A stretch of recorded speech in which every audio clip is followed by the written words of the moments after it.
you're always buying groceries because it's a habit, this is the day you do that, and you pile that stuff on top of other things and you don't use up what you have, and there is a lot of wealth in the back of the freezer, in the back of the fridge, if it doesn't stay there forever, go bad.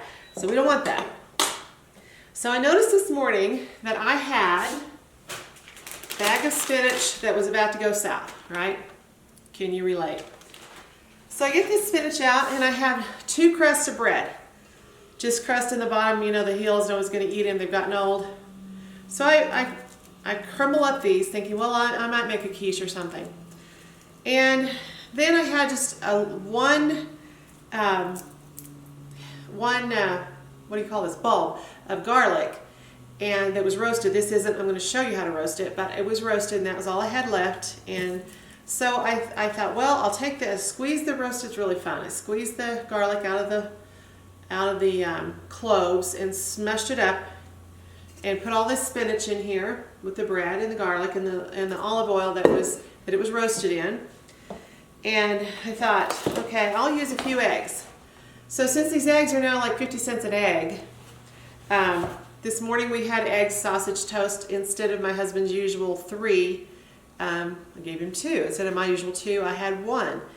So you just adjust. You don't sit there going, oh my gosh. You just adjust and you use what you have.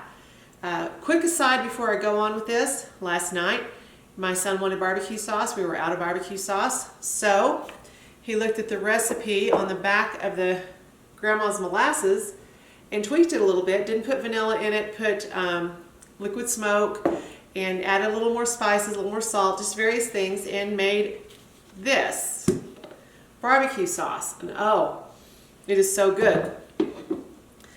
And so I put some pork out. We're gonna have some barbecue pork. So back to what I'm creating here with what I have. So I've got this spinach, and I've got the bread so far and the roasted garlic. So before I go on and add more to this, I'm going to tell you about roasting garlic. So I usually get a long bowl of bread pan that's kind of deep and fill it. But I only have 3 things of garlic right now. So what you do is you cut the top off. See, I've done that. And you put it down in your, I'm actually going to cut the roots off of this one too because they're so long. And you put it down in whatever. I'm using this ramekin. Cut these tops off, and then you cover it in olive oil. Okay? So make sure the garlic is covered in olive oil, and then you just put it in the oven on low, and you keep an eye on it because you want it to get caramely and smushy, but you don't want to burn it. That's kind of easy to do. Stick that in the oven, and you have roasted garlic, and that will make everything you cook wonderful. You add it to your spaghetti sauce, you just add it to everything. It's so good, and it's really fun to squeeze it out and smush it instead of having to chop it. I love roasted garlic. I learned that from Martha Stewart. All right, so I'm going to add some eggs to this, and I'm going to add, I should make, this is a do try this at home opportunity to make your own white sauce. But since I'm out of everything, I'm out of cream, milk and everything, and I'm trying to keep from going, I plan to go on Wednesday, but it's going to snow. So I'm thinking, okay, it's going to be an extra day. What can I cook ahead? So I'm going to use this. That makes the lid pop right off. And I'm going to use half of it on my spinach. Again, I normally would use the whole jar, but groceries cost twice as much, so I use half as much and I improvise, and I add a little more, spices and things of interest. And this, I haven't done research on what would be great on this. I'm out of onion flakes. I'm going to put 3 eggs in, and I'm going to bind it together, and put some white pepper, some salt. Most people are afraid of salt. That's nonsense. Just do your own research. You gotta have salt. And I prefer the pink sea salt. That's my favorite, which is not what I put in here because it's another thing that I am out of because I'm trying to use things up and then buy stuff and wait. I'm looking around to see who's got sales and what sales are coming and all that.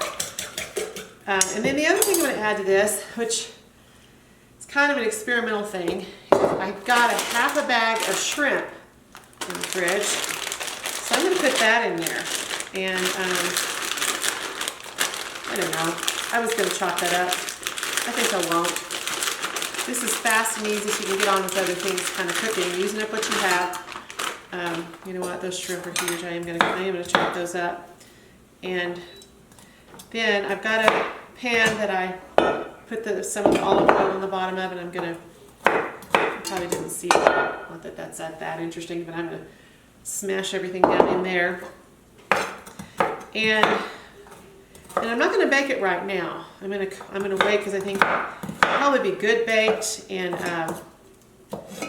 you know, then let set and reheat. But I want to wait till I have other things to put in the oven. All right. So I'm not just heating up the oven just for the one dish. And so I've got other things going on as well. I just looked. I found some hamburger that was seasoned for tacos that was cooked in the freezer, and I decided to make some Spanish rice with that and add to that, and you know, had some bell peppers need to be used. So you just kind of, you know, make up your own recipes and experiment, but don't let stuff sit in there because you don't have everything in the recipe, and don't run to the grocery store as often. That's the way to save on groceries. Stay out of the grocery store. All right. Thank you for being with me, and I hope this just gives you some hope about this grocery idea, that you are creative and you can make, I find a lot of times I make stuff better when I don't have as much to work with and I have to really get creative.